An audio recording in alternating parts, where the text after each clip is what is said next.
And welcome to today's webinar, which is applying a justice lens to climate action in tourism. Thank you so much for coming. We're expecting a great attendance for this webinar. And for those of you who like to ask these things, it will be recorded. So we will be able to share out a link at a later point. We've got some great panelists, actually, just people are going to help facilitate a discussion today, I think is what we're trying to do. So just I'll quickly introduce everyone. We have Bobby Chu-Bigby, who is Research Fellow at the University of Waterloo. Marco Lucero, who's co-founder at Cuidadores de Destinos. Greg Takahara at Tourism Cares, CEO. And Paula Vlamings, also at Tourism Cares as Chief Impact Officer. And we do hope that we will have Judy Kafagona coming from STTA in Kenya, and I will introduce her if she arrives, hopefully very soon. This is part of a webinar series that is coinciding with COP, and today is actually the first day of COP28. The theme of climate justice and what it means for travel and tourism will mean that we have an agenda that's basically a short presentation that will center us on the topic, which Bobby will give us. Then we hope to have some perspectives from Judy from SCTA, just really giving a destination perspective on climate justice and her own personal perspective on climate justice. And then the main part of today is we're going to split into 5 breakout groups, and that will give everyone a chance to speak and hear from others. So although at the moment, those of you who are here as attendees cannot see or speak to each other, we hope to put that right halfway through this webinar as we break out, and we want to sort of give everyone a chance really to speak. You can, of course, use the chat in the meantime to share thoughts and resources. And my colleague Jane, who is behind the Travel Foundation logo there, will be managing the chat and looking to respond to any questions you have and that sort of thing.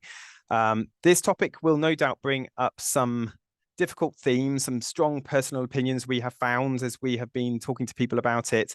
For many, this will just be unexplored territory, and you may feel a little unsure and a little uncomfortable speaking. But we do want everyone to speak and ask questions, even if they're not necessarily fully understanding the issues or feeling unsure about it. So we want this to be a session where we have openness, we approach it with some kindness and a bit of curiosity. So first, I'm going to hand over to Paula, and she's just going to give us a quick overview of the project that this webinar is relating to. Thanks, Paula. Thank you, Ben. Hello, good morning, good evening, good afternoon, everyone. This project has been an effort, a very big team effort led mostly by the researchers, but it is a research and a report with the research being done by the University of Waterloo, and Bobby is going to be talking up next, and she's the lead researcher on this effort. And it's in collaboration with Tourism Cares, the Center for Responsible Tourism, Cuidadores de Destinos, Tourism Cares, and the Travel Foundation, and it is with the support of the Expedia Group. And it really aims to provide a primer on climate justice for travel and tourism, and to bring together these diverse insights and perspectives, and to consider what our industry should be doing and what action it can be taking. The impacts of climate are most extremely felt at the grassroots level, and that is, of course, where our industry operates. And I think where those impacts and where that inaction around climate justice are also felt. So the project consists of desk research, interviews, and an online survey, and there'll be more detail on that at the end. But the report will be free to access by April 2024 is the target date that we're shooting for. And so with that, I will introduce Bobby and let her take it over to go a little bit more in depth into the effort. Bobby? So much, Paul and Ben. Good morning, afternoon, and evening to everyone. Again, my name is Bobby Chu-Bigby, and I'm greeting you from Muskogee Creek Nation Reservation here in Tulsa, Oklahoma, in the United States. So I've had the pleasure to be part of this team now for most of this past year, and I am excited to be able to share with you a little bit about the topic and kind of the why of what we are doing, because I think that why is incredibly crucial to informing a topic, like Ben had said, that is so timely but also sensitive and important for the tourism industry. So I'll begin by sharing some of the slides that I have here. Everyone can see full screen. Is that right? Is it okay? Great. Okay, so basically, in this time of kind of climate change that we are seeing and numerous, what are being termed polycrises that are impacting all of life on Earth, but particularly, industries like the tourism and travel that rely on movement, on big human systems, food systems, transportation systems. We're increasingly looking at how do we mitigate the impacts of climate change on all of these activities, particularly with travel and tourism. And so one of the most important narratives that's come forward has been climate action that can be taken. And I'll address that specifically in a couple of slides. But when we're kind of talking about climate action, of how do we mitigate some of these kind of crises that are already unfolding and causing us to really have to change the way and rethink the way that we operate. What our project is really asking is, in a larger sense, beyond the picture of environmental justice and climate change, how are we looking at bringing a broader justice lens? And so really, we felt that it was helpful to kind of start with this conversation and presentation today with just kind of reviewing the term of justice itself, what that means, and how we're approaching it in this project. And so justice, we approach as an ethical idea or norm of fairness, often referring to fair or equal distributions of costs and benefits, rights and responsibilities. And for example, social justice looks at the distribution of wealth, opportunities, and privileges within a society or even the global community. But now we want to take justice and start to pair it with climate. And like I said, we are kind of pushing beyond climate action, which is oftentimes talking about decarbonizing, moving away from fossil fuels, or adapting to kind of this changing reality. And we're wanting to really apply a justice lens to this whole climate picture. So for us, how we are beginning to approach this idea is understanding climate justice as an inclusive approach to climate action, which really centers on those who are most vulnerable to climate change, but those who are oftentimes the least responsible for causing it. In our this discourse of climate justice that's evolving and that we're documenting in this project, we also emphasize and want to uplift the leadership and capabilities of affected communities, those affected by climate change, and recognizing the unequal responsibility that certain groups, certain countries, industries, and businesses bear in relation to both historical and current greenhouse gas emissions. So that's a couple of different perspectives on how we're trying to approach climate justice. One other that I'd like to be able to kind of throw out here, as my team has been talking, is that climate justice we found to be kind of, as climate justice is interweaving in a way environmental justice and social justice, and we're making sure that, like we said, those communities that are most vulnerable and most impacted are really at the center of it. And that's why we're not just talking about environment, or climate in a scientific sense. We're talking just as much about the social. And so the flip side of this is climate injustice. So climate injustice we're describing as when climate-related decisions and actions and inactions negatively impact those least responsible and often those most vulnerable. So existing inequities can be further exacerbated based not only on geography, but also race, ethnicity, gender, socioeconomic status, and intergenerationally. So to bring this into where it fits in with tourism and travel, it's undeniable that there are inequalities within tourism systems, and many of these are linked with, climate impacts that we're seeing.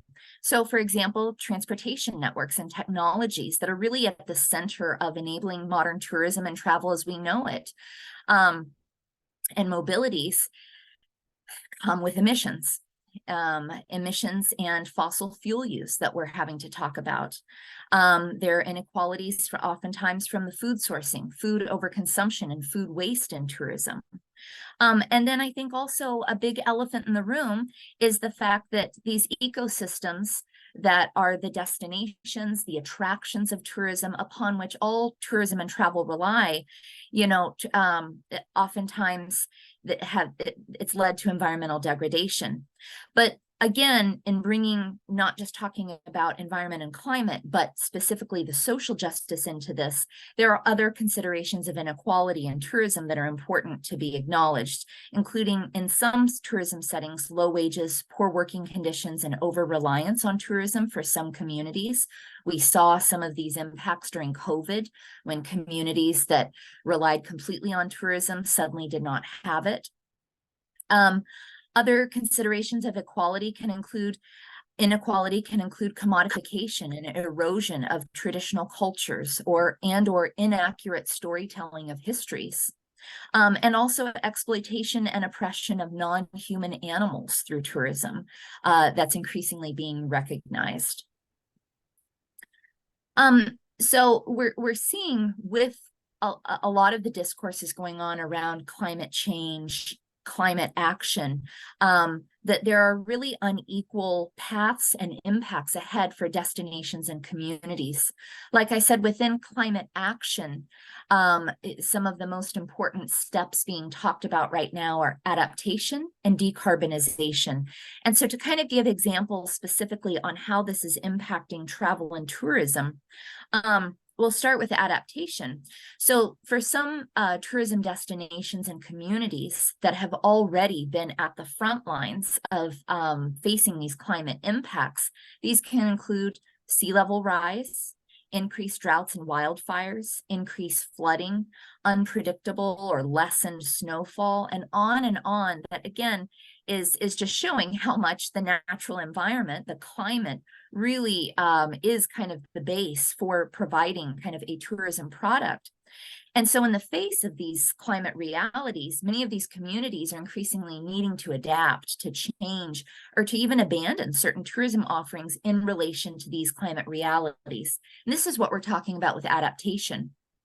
On the other hand, decarbonization is sparked by, as we said, travel and tourism is reliant on these technologies and transportation that allow us to be mobile, but there's a need to cut carbon emissions that are produced from transportation sources, particularly long-haul flights. However, the realization that, nearly all tourism activities do depend on transportation that's utilizing fossil fuels in some way. Asking if the transition to electrification can really solve all of the problems, or are there new and unexpected problems that emerge even with electric vehicles and electric mobility? And the realization as well that some tourism destinations and communities are much more reliant on tourists that come from far away and often require long-haul flights. For example, Australia, island nation states, certain destinations in sub-Saharan Africa, so on and so forth. So these are some just, I think, important realities of when we are talking about the most direct and timely kind of impacts of, the climate crisis and tourism and travel.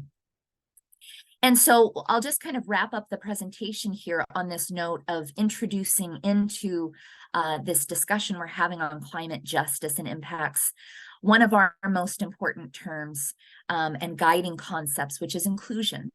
And we're approaching inclusion as the processes and procedures that organizations may use to help ensure all types of diverse people are accepted in their diversity and can feel a sense of belonging, appreciation, and probably most important, agency to be able to share what their experiences are, the ways that they see going forward, and ensuring, again, like we said, that communities really are at the center of navigating some of these challenging realities that we're facing with the travel and tourism industry in the midst of these times of climate change, climate chaos, but we hope moving towards climate justice.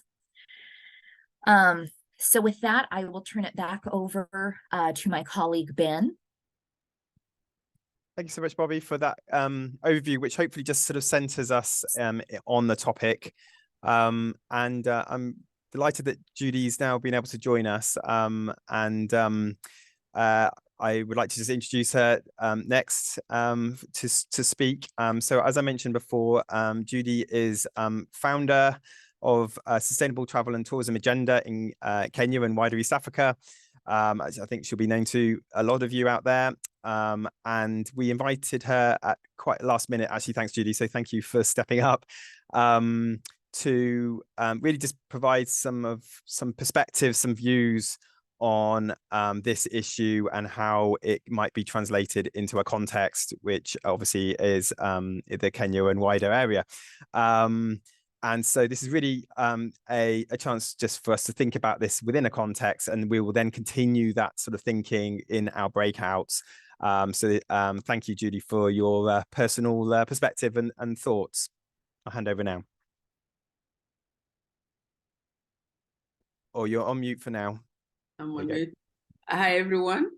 I am talking to you from Mombasa. I don't normally reside in Mombasa, but I'm in Mombasa for a Go Blue Economy conference. There was a closeout conference, GIZ, having worked with communities in the blue economy. And it just seems so appropriate. Mombasa has been experiencing, the entire of East Africa is experiencing excess rains at the moment. And so flooding in Mombasa in particular, the flooding has been unbelievable. And as this flooding has happened, it brings a lot of realities. Mombasa is your typical coastal destination in East Africa. It's in the East Coast. So it is dominated by tourism as an economic activity. The other economic activities being ocean-based, like fishing and everything to do with the maritime, the port, are the key economic activities. As the flooding and excess rains happen in Mombasa, it is not the hotels that are being flooded. It is homes of people who live around Mombasa, marooned in their homes by excess rains, poor drainage, can't leave their homes, women giving birth at home because they cannot access hospitals. Children are sleeping out because their homes have been washed away, and all the risk of malaria and mosquitoes and everything. And we are talking a tourism destination.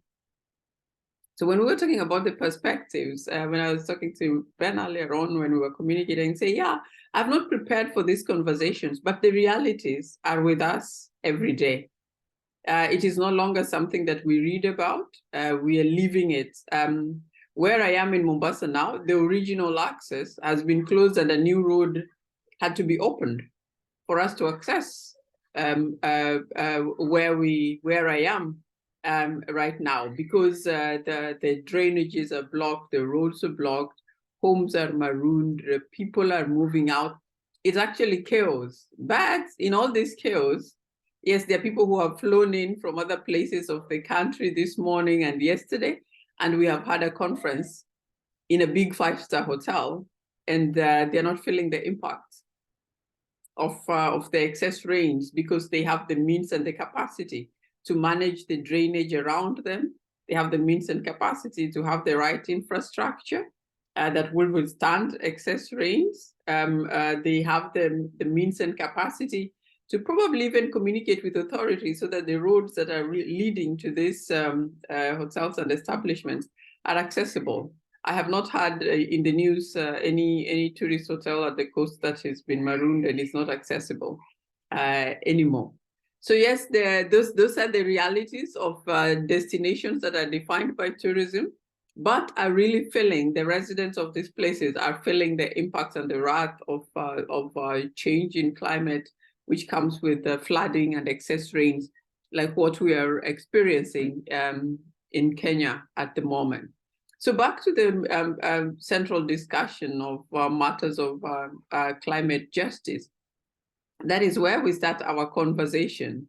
That when we talk about climate justice and tourism, and how tourism sometimes contributes to those injustices, is that when tourism is thriving in a destination, it tends to dictate the infrastructure of place.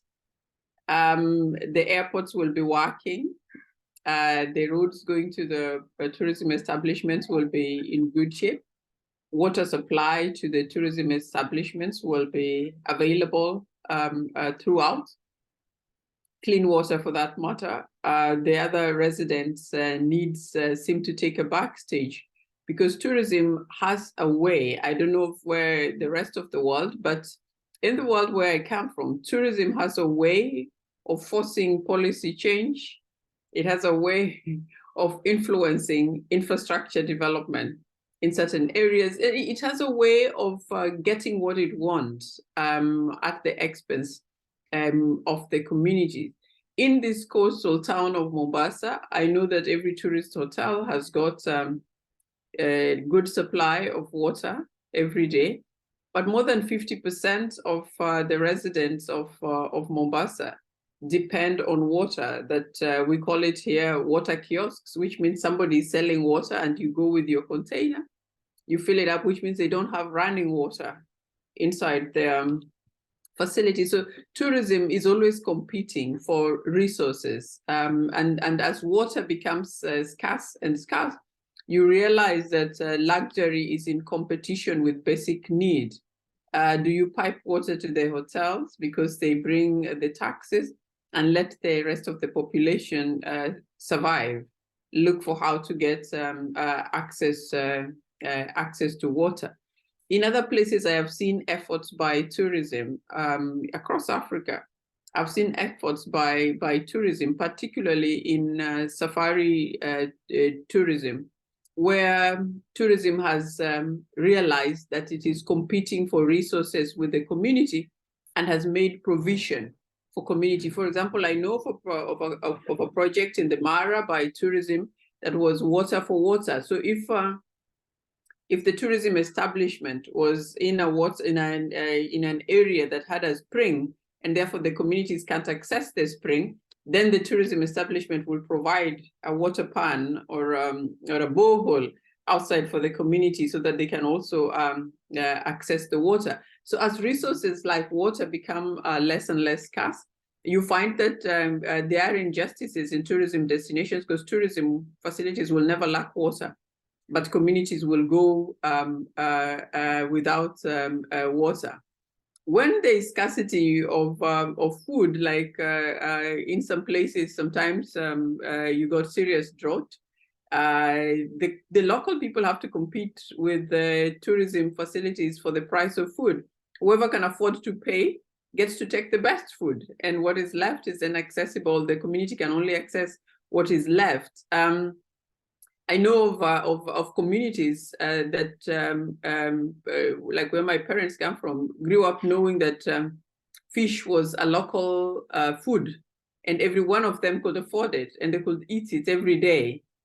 But today, because of the number of tourism establishments, whether they are restaurants or hotels, and the demand for fish has become a luxury. So the families no longer have easy access to protein anymore, because it's not easy for them to access that food. Why? Because tourism can pay more.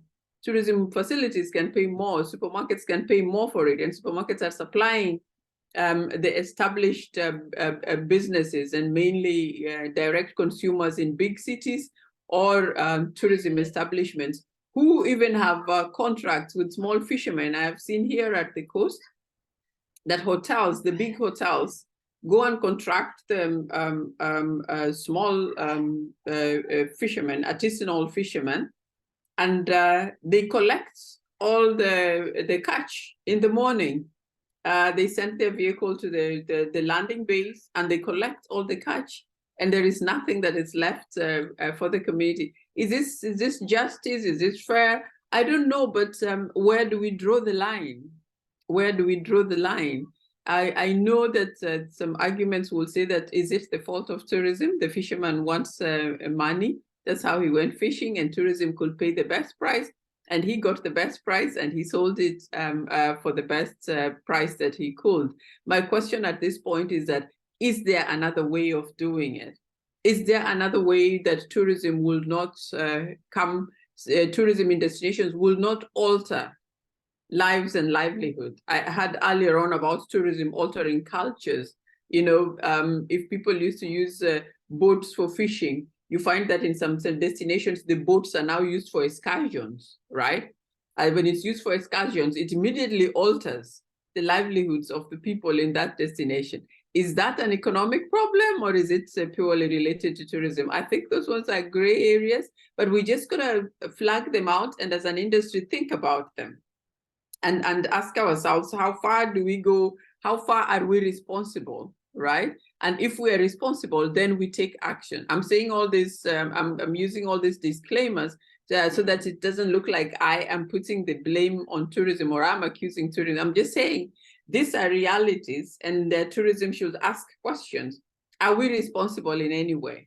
And if we are responsible, what is it that we can do to rectify these situations or to mitigate against these circumstances? Because even the understanding of climate itself, I mentioned that I came for a Blue Economy conference earlier on, and there are a lot of MSMEs in the room, and they are part of these beneficiaries of this Blue Economy project. But when you talk to them at the sidelines of the conference, they just like, we really don't understand this Blue Economy thing and why we are counted in as beneficiaries of it.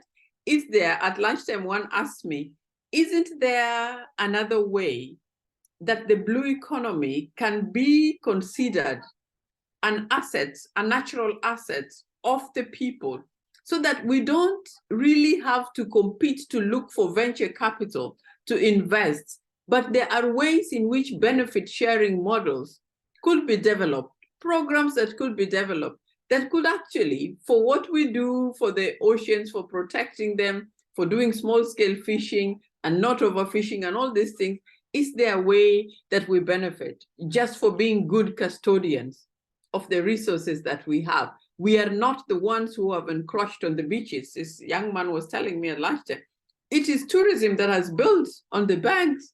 And so as the waters are rising and all this erosion that is happening, it's not us. We are called beach operators. We're just trying to eke a living. And yet we are seen to be in competition with tourism. And when they chase us out of the beach, the only thing we're trying to do in the beach is eke a living and maybe trying to sell some curios or whatever. There are those who infiltrate amongst us and do other things that are not acceptable. But where is our space? Is our space in aid, that we need to get a program of whichever organization that try to help us? When will we be empowered? When will we be given these three things that I always talk about? That if you want to mitigate climate action, and we're talking about resources that are important, we need to protect our forests, we need to manage our Blue Economy, we need to go green. You must enable communities and empower them in such a way that they can access, they can use, not just access, they can access the natural resources, they can use the natural resources, and they can benefit from the natural resources. And those three things can be very independent, or they can all happen together at the same time. What do these three things do? These three things give back power to the people. You can't tell me to be responsible for something. You can't be talking to me about climate and climate and climate, and I have no access, utilization, or benefits from that particular natural resource. Somebody else is benefiting from it, and you want me to be responsible for it. I cannot exploit it the way an investor would exploit it because I don't have the means. Yet when it comes to the limitations and the laws and the policies, they affect me more than they affect the investor. So even this morning, my message was like, we want communities to benefit from the blue economy, to understand the blue economy, and we want them to be good stewards and custodians of the blue economy. We must look at progressive ways of providing access, use, and benefit. And there are times, there are programs where what has been called in the past payment for ecosystem services. We don't have to be involved in business to protect our ecosystems. We can protect our ecosystems, and the value of that ecosystem can come to us as a community. And so because we have protected a forest between, in the coastal region, for example, we have protected a Arabuko Sokoke forest, what value is coming back to us as a community? And this requires a lot of thinking in terms of policy. I keep talking about progressive policies are critical for addressing climate injustices, right? Progressive policies that look at every stakeholder and interest group and give them their rightful share of responsibility and their rightful share of opportunities and their rightful share of the benefits that come out of that resource. Having said that, I also want to say that there are many limitations. They haven't changed over a period of time on even the information that we need to develop these policies around climate injustice. Data is lacking in the part of the world that I'm coming from. Today, if you want to find data, this came out from the conference where I was. If you look at data, looking at the data on the users of the ocean, the different users and uses and how often and what is the offtake and all that, it's so difficult to find consolidated information. So that even impact and coming up with policies becomes a challenge, even for policy makers. And we cannot address matters of climate injustice without information. I think information is key. It's important, and that information must be cascaded, yeah, from the high level science, right, to basic knowledge. In Kenya, we use this terminology, mama mboga. Mama mboga is the lady who sells, gets a little vegetables from the market and sells next to her home to get life going. So she might just need $1 a day or $2 to go to the market, get a few vegetables and come and sell them. So we always say, until the policy makes sense to mama mboga, right? Until the policy makes sense to mama mboga, it is elitist. And a lot of the interventions in climate justice or in tourism are so elitist that mama mboga will not understand what we're talking about. And there are many of our very small enterprises that fall in that space of mama mboga. How do we package this information for a very small tourism enterprise? How do they even begin to talk about climate action when they're struggling? A very small tourism enterprise, that young man that was talking to me at lunchtime, who tries to sell curios on the beach and set up a plot. How do I talk to him about climate action when he's struggling to sell that one piece and put it on the table? How can I talk to him about having policies?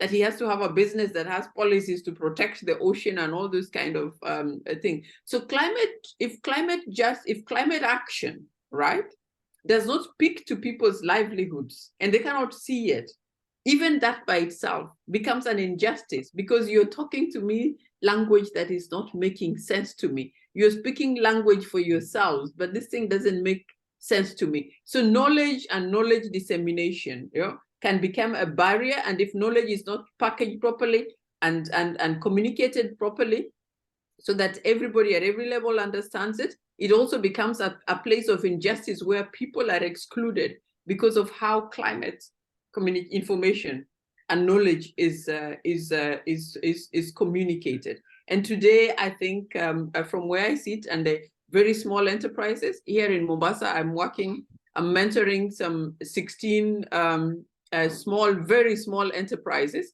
in tourism and cultural heritage, and we're trying to see how we incorporate sustainability in them, ecological and social sustainability and economic sustainability. And I find it hard to speak ecological sustainability to them.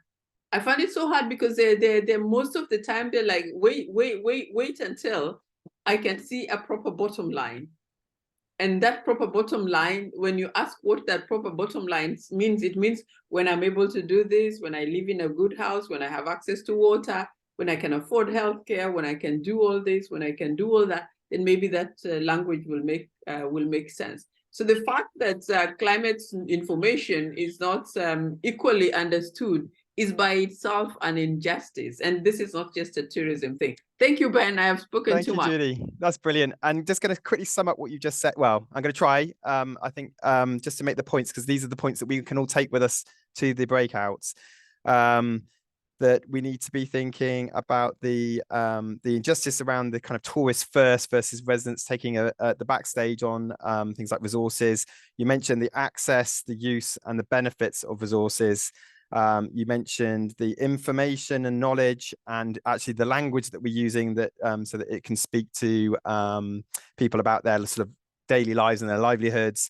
And you also emphasized issues around remembering the little guy, if you like, the SME, and those who were sort of, you know, at the bottom of the heap often, I guess, in this system. And there were all wonderful things to bring up, Judy. Thanks very much. And I could see that there was lots and lots of noddings amongst us, and also lots and lots of appreciation within the chat. So thanks so much for that. Marco, do you want to just tee us up for our breakouts? Because there's plenty for us to talk about, as you can see. Thank you, Ben, and thank you, Judy. I was thinking and reflecting on what you said, and thinking about taking barriers to make inclusion and inclusivity happen. And I was thinking that all these words and language that we use, it is for us because Mama Mboga already knows. If we talk to indigenous people in Chile, and if we talk about climate justice, and then we try to explain what it is, or about contamination, they said, oh, you mean, you know, contamination. We don't even have that word in indigenous communities because we don't contaminate. That is ridiculous to us. So most of these words and these concepts, I'm pretty sure Mama Mboga and all of our indigenous communities and normal people who is very connected to nature already know about this. We are the one who put this jargon and concept to make look fancy and try to make sense of things that are very separate to us. But many people have roots into this concept and know them very, very well. So we are going to, well, I'm speaking from Chile, in Santiago de Chile, and Chile is responsible for 0.2% of global greenhouse emissions. So Chile is responsible for 0.2% of global greenhouse emissions. And if we compare per capita, Chileans emit 5 tons a year. If we compare it to the United States, they emit 15 tons a year. So there is a big difference there. And the goal for us is to get to 2 tons a year per capita. So that's what the IPCC report is telling us to do. And in Chile, we have 7 of the 9 vulnerability criteria apply from the UN. So we are in Chile a very vulnerable country to climate change. So this is an important topic to us, especially because of our main destinations. So Atacama Desert, Patagonia, Torres del Paine, Easter Island are very dependent on long-haul emissions. So what we are going to do now, we are going to split into 5 groups. We're going to get to talk to each other. Each group will have a facilitator. We have about 20 or maybe 15 minutes for a discussion. All views and perspectives are valid and welcome. You don't need to be an expert on climate change or social justice to participate. And then we come back to the plenary. We will give some quick summary about the discussion that we have in the plenary. So Ben, please take us into the session groups. Great, thanks. You should see something to join now.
the main room. Thank you all.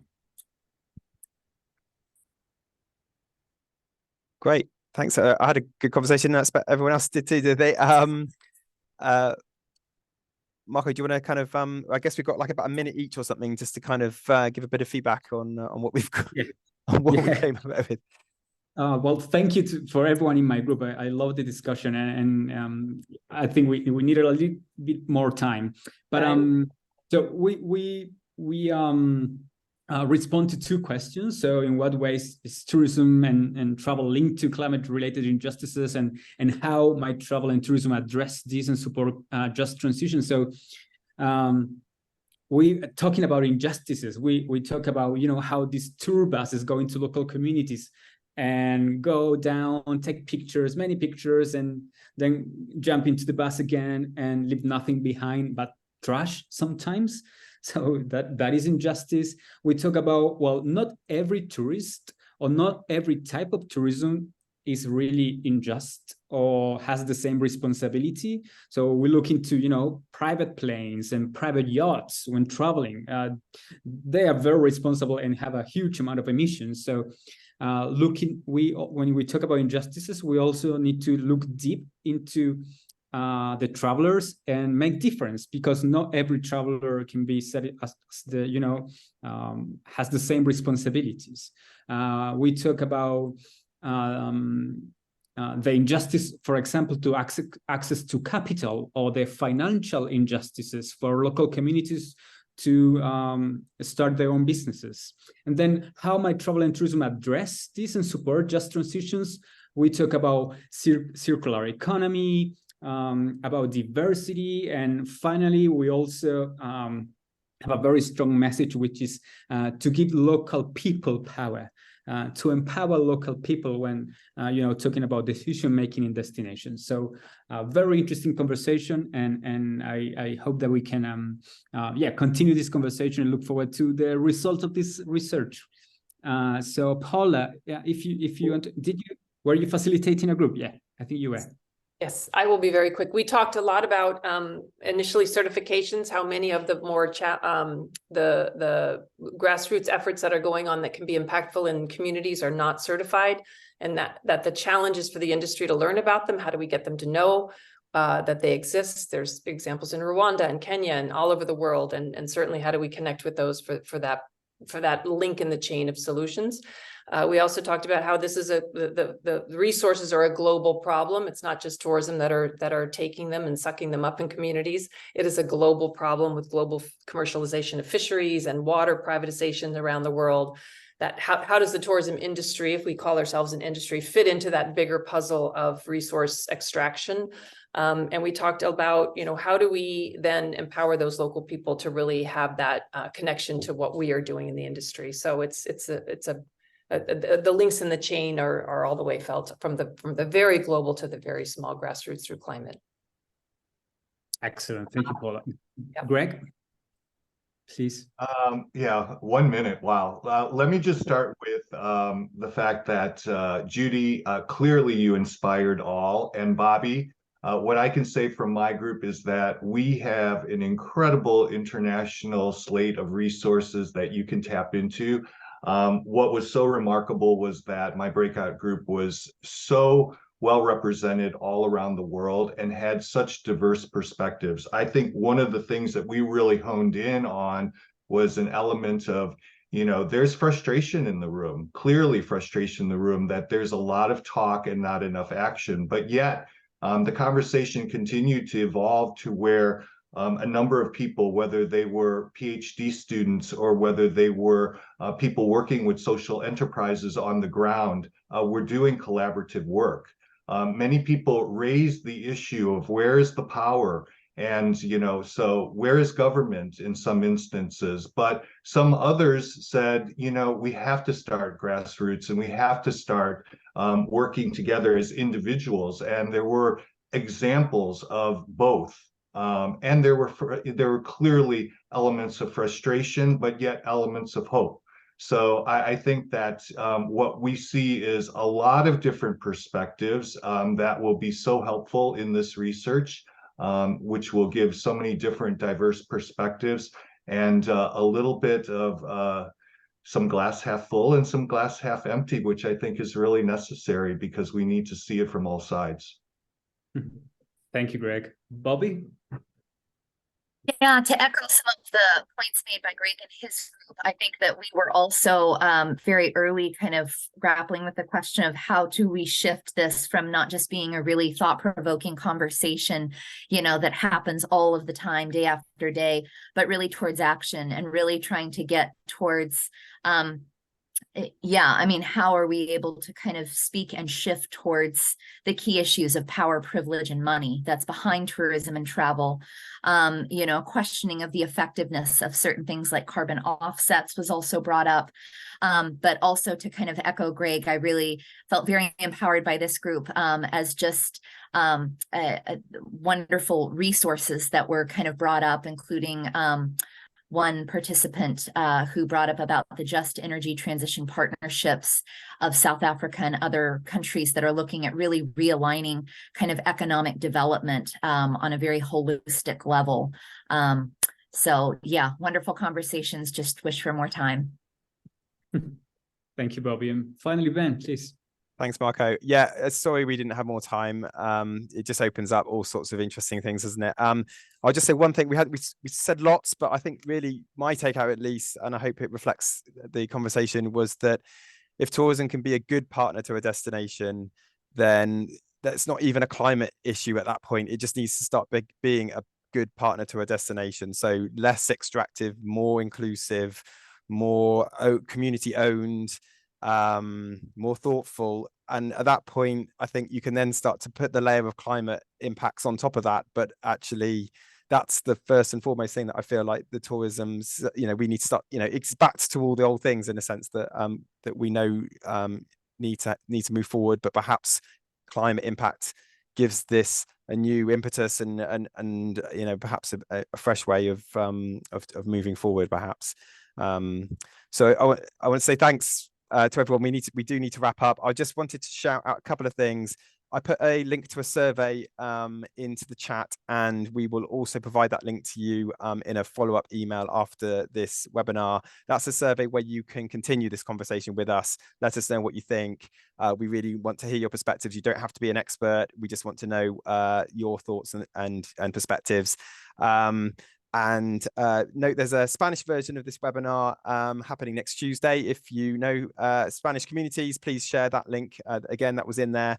And finally, this is the first of 3, as we mentioned at the beginning, from the Travel Foundation. And again, there's a link. Go to our website if you're interested in signing up to the other 2. But thank you, everyone. Thank you particularly to those people you can see who devote their time to preparing for this. But thank you all, especially to our attendees too. We enjoyed very much hearing and having a conversation with you. Thank you all. Thanks, everyone. Thanks, everyone. Thank you.